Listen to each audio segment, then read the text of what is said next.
want to welcome everyone. I've built one brick oven, and it is by far the best cooking tool I have. I've got outdoor kitchen, gas grill, I've had big green eggs, offset smokers, Weber kettle, which I still have, love them.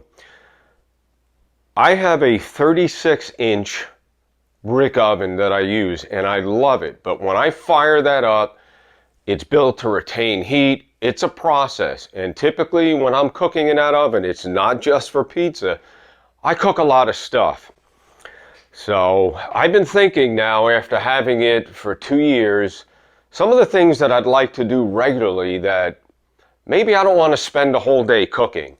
This is going to be a series of videos. It's really going to be about my journey on building a piccolo. That means small in Italian brick oven. Now it's going to be a dual fuel, and we'll talk just about what that's going to be in 1 second. All right, as I said a minute ago, this is going to be a small dual fuel, okay? It's going to be fired by a propane burner I'm going to make, a jet burner, and obviously I'm going to have to cut my wood very small to be able to use it as a wood-fired brick oven. It's going to be a series of videos, so I'm going to try and document everything that I'm going to do from start to finish. Now there's a lot of things along the way before you even start building, if you want to do it like a professional. Now that leads me to my disclaimer. I am not a professional. However, I like to try and do things as a professional would. So by that I mean, I don't have the formal training. I do a lot of research. I always put safety first, which I will tell you, you should always hire a professional. And I'm going to underscore the word always. Now, if you choose to do this, you do it at your own risk, as I do. My background, however, has afforded me a lot of experience in working with metal, MIG welders. I've done home improvements since I was a child, working alongside my father, who was an architect. He passed away when I was young. That's a story for another day. But that started me on my journey while going to college. I worked under a master carpenter, helping remodel a family member's waterfront home. I spent a good part of my life working in the auto body industry, doing custom paint work, motorcycle paint, BMW restoration, built limousines, finished up in the heavy collision industry. So I have a skill set that most probably don't. So I'm willing to take the risk on because I've worked with a lot of these tools most of my life. So again, please, this is entertainment purposes only. Do that because I don't want to see anybody get hurt. I want to show you the process, so if you decide to hire a professional, you understand what's involved to build it. It's a big job. It's a big project. I don't care how small the oven is. So let's get right into what I'm going to do. I'm going to build a mini countertop dual fuel propane/wood-fired brick oven. The interior dimensions, the deck space, haven't really committed 100%. It's probably going to be 18 inches. I might go up to 24. That's not what I want to do. That might be a build for another day. I really want something small that I can get in one roasting pan. You can't see it, but on my floor I've sketched out a template so I can then put my pans inside it and see how it works. Now, first off, you just saw me operating a tool here. This is called a cold or a low-speed chop saw, right? It has a blade on it. Almost looks like you'd see in woodworking, but it's meant to cut steel. This is very dangerous. I've had it kick back on me many a times. I know, keep your hands far away, and I still have had some close calls. If you get one of these, I'm going to tell you right now, you better be extra careful. You don't want to lose a digit, right? You don't want to lose anything along the way. Hold on, someone wants to say hello. This is my sidekick here, Primo. He works right alongside every project I've ever done. All right, so he's been itching to say hello to everyone, right? We'll go outside and play in a minute. I could be running this chop saw and he's still sitting. I normally put a pillow down on the floor here. So again, I bought this when I built my other one because I built a metal stand and all. So again, if you're going to do any of this on your own, it's a big upfront expense just in the tools you'll need. Okay, so I talked about my other oven, 36-inch interior deck space. I'll at some point will reference that, but today's video is the first in a start, so forgive the long introduction. We're going to talk about building what they're calling the Indispensable tool, right? It's basically a Trammel that allows you to, let me turn this over because this is really the way it goes. This basically sets up your brick when you're laying it, right? It's going to go around the circumference. So it's like a radius arm that pivots 360 this way, and it also allows to come up. Now, if you look here, this angle, what this does is if you picture the face of your brick sitting here, right? It's a little over 4-inch brick. You cut a 9-inch brick in half, so about 4.5 inches. The brick sits here. So as you go from your first course on up, if you put the top of that brick up against here and the face here, you can see I'm already creating the angle I'm going to need to make the I don't know what it would be, the arch of the dome.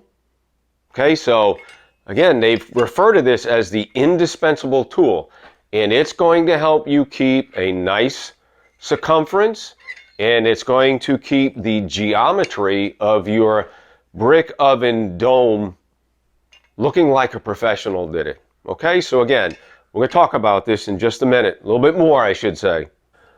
So my first oven build, first thing I did was to make this. For the most part, I'm very satisfied with the tool. But this here, on the lower courses, this is perfect. I designed it to be the width of a brick. And by the way, we're talking a fire brick that's made to withstand up to 2,000 degrees, right? So let's make sure we're clear about that. What I found when I built my oven is, as I got up further in the top part of the dome, the arch, it was too wide, so I had to turn it sideways, right? So I was using it like this, going around, versus like this way. I'm going to cut that in half so that when I get up to the top, my bricks are going to be smaller, because when you make that tighter circumference, you have to cut your brick down even more if you want it to look nice. Okay, so that was one design flaw. I'm going to try and get in a little closer here so you can see what I did. I made a cross. This is, I actually mount this down to the brick deck. I have a little piece of tubing here, a bolt that was welded here, and then I ground that down. From there, I welded on an extension. To this lower tubing, I welded on 2 pieces, drilled a hole, and that made this joint right here, this articulating joint here. So I get my hands out of the way. Okay. Now, up at the top here of this first tube, I drilled a hole and I welded on a nut, and I have a screw here. And the reason why I did that is I figured I'd probably build more ovens down the road, so I can adjust this. I forget what the dimensions are, but I can go from the smallest to the biggest. So I think I went from a 32-inch oven on up to a 42-inch oven. So that's why I have it that way. And again, this is how once I get my my radius, the length of my radius, I tighten it down. I did the same process here, right? I welded 2 pieces of metal together to create this angle. On the bottom, I welded a piece of metal, drilled a hole. On this other rod, I welded 2 pieces of metal, just like the other piece, drilled a hole, and then that's how I created this to articulate here. It's tight, I'm not going to move it. I never loosened this up, so I'm probably going to do away with the articulation part of that. What else? Oh, I did have to round these edges here, especially here. Maybe you can see it better there. You have to round them, otherwise they'll hit. All right, so once I weld it, I just put it on a bench grinder. I don't put it on. I use a bench grinder to round the corners here so I can then have this articulate. And so I'm going to now build a smaller version of this. I'm going to pick the camera up and we'll talk about some of the pieces. As I said earlier, I now need to build a smaller version of my Trammel or Indispensable tool. So as with the other one, there's my tube that will house this piece of metal. It's a tight fit, so I'll need to grind this down at some point. But I just wanted to walk you through real quick the process. Right here is this, okay? So once I weld this together, I'll then drill a hole. I've already cut my collar. And I have a couple of bolts here, not sure which one I'm going to use. Obviously that one won't work, it's not long enough. So I think I'm going to end up using this one here. I still need to source some items. I'll need to run up to the hardware store and buy some bolts to attach this. But again, kind of like that. Once it goes through the hole, I'll weld the bottom, grind it off, and we'll have something that sits flush. From there, weld that on right there, and that will give me this. So there's my base, there's the tube, the bolt, and this attachment point right here, and then I'll have to drill a hole. The lower tube, so again, we're talking about this section here, up to here where I have my bolt and nut to allow me to adjust the Trammel. That'll be this piece. These two pieces will get welded on.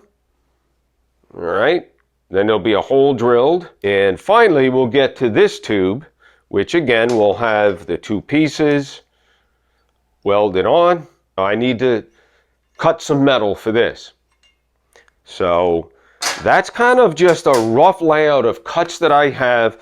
I need to cut a few more pieces of metal. I need to grind up my edges, right? We have some pieces here. I'll get out my bench grinder. We'll grind this, prepare it to be welded, and I'll start to lay it out.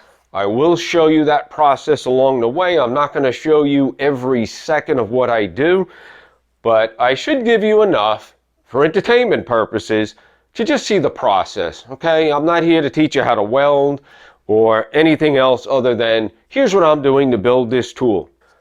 Come on, Primo, we're going to wrap it up for now. All right. I'm doing way more talking than I thought I would. I thought this would be a short video. Before I get into welding this up, I just want to talk about the reason why you should build this first, okay? So, what I did when I built my oven is, obviously you have the template for the floor, right? So I need a piece of plywood that's going to have my front landing and then the radius or circumference of the base.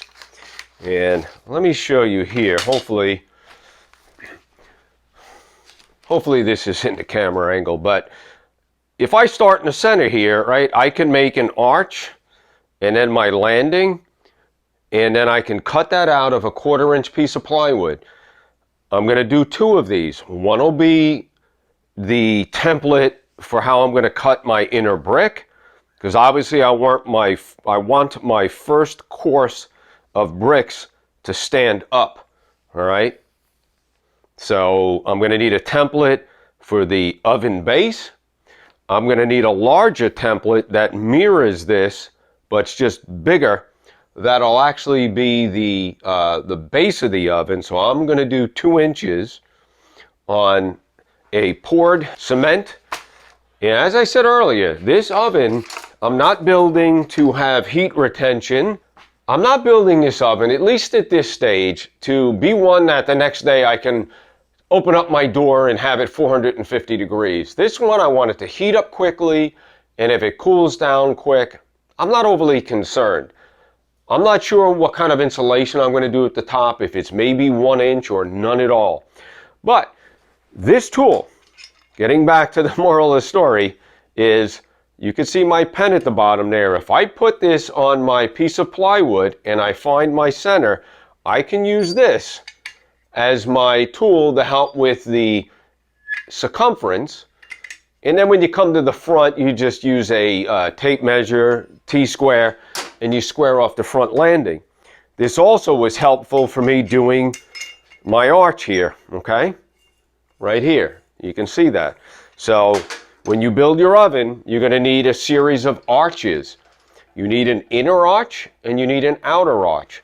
This is way too heavy for the oven I'm going to build. This was for my big oven.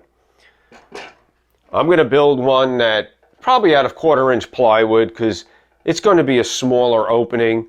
But again, there's the benefit to building this tool.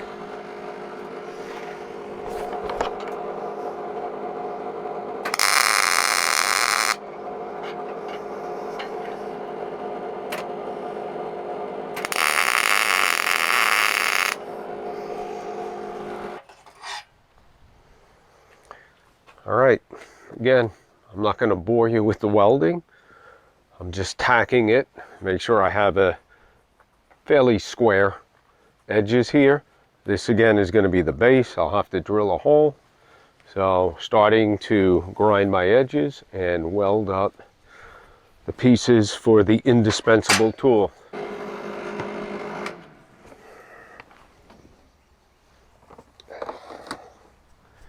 All right, got the welder dialed in a little better. All right, there's the welds. I'll just grind them down now. And I have a drill press. We'll drill that hole. All right, coming right along.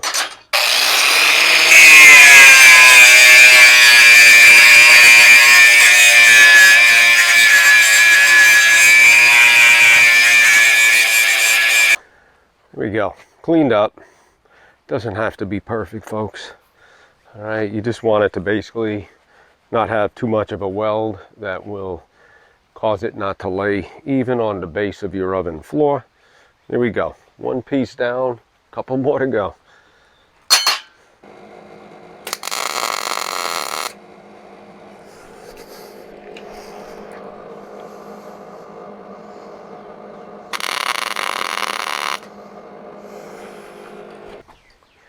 All right, real quick. I just have to adjust a little bit when you weld. Sometimes it'll pull. All I did to make this joint here is I clamped this other piece into here. That gave me the space I need. I just tacked it for right now. And now you can see it's got a little bit of a curve. We'll go ahead and straighten that out and we'll finish welding it off. So that is going to make up, let me get my pieces here. So I already welded the base. Now I'll have to drill a hole and weld the bolt in with the collar. This piece welds onto the collar. It's going to go into here to help us articulate. So this is this piece right here. All right.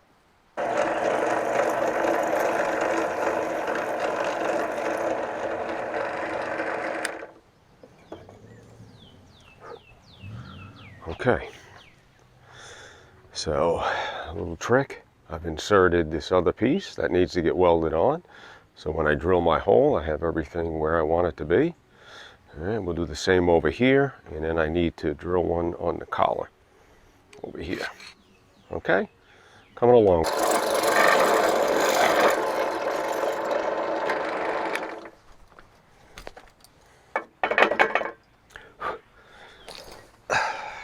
Okay, so I started out with a 1/8 drill bit and worked my way up to this hole size. We got our hardware. So what I'm doing, I have the bolt with a washer, and we're going to come on the other side. We're going to put another washer going to do a lock washer and then the nut.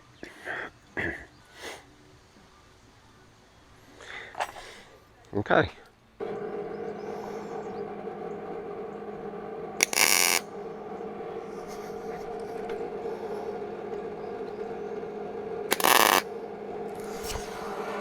That's the final tacking. All right, we'll take a look at what we got.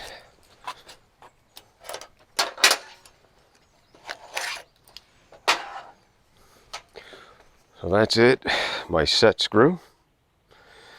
All right, I might do 2 more tacks. We'll get it cleaned up. We'll paint everything and we'll come back and finish up the video. Almost there.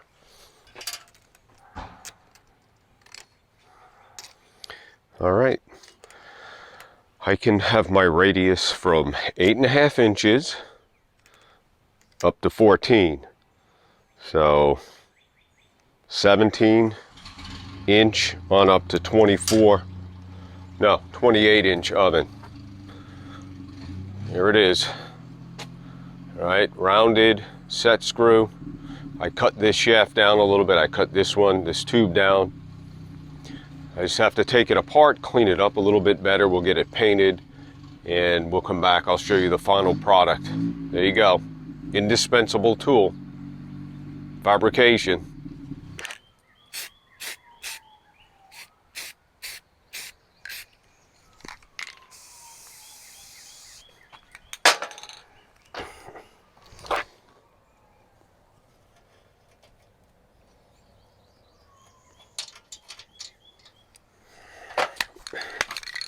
All right, in case anyone's wondering, Rust-Oleum, flat black. Turn it upside down, hit the nozzle, that keeps it clean. There's a lot of paint left, so probably when I make some type of a metal frame for my piccolo oven to sit on, I'll paint it with this also. So anyway, I've hung everything up, it's gonna dry. I'll come back when it's dry. I'll have it all together and that'll conclude the video. So stay tuned.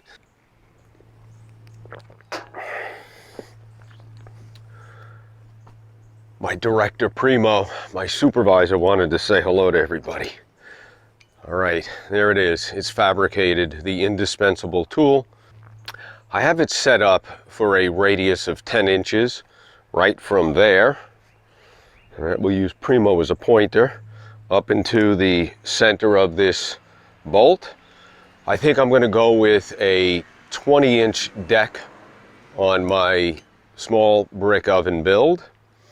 This will go from 18 inches, actually 17, on up to 24. I still have my larger Indispensable tool for any bigger ovens that I think goes from 32 up to 42 inch build. So I'm starting to accumulate a variety of tools that I've fabricated. The Indispensable tool.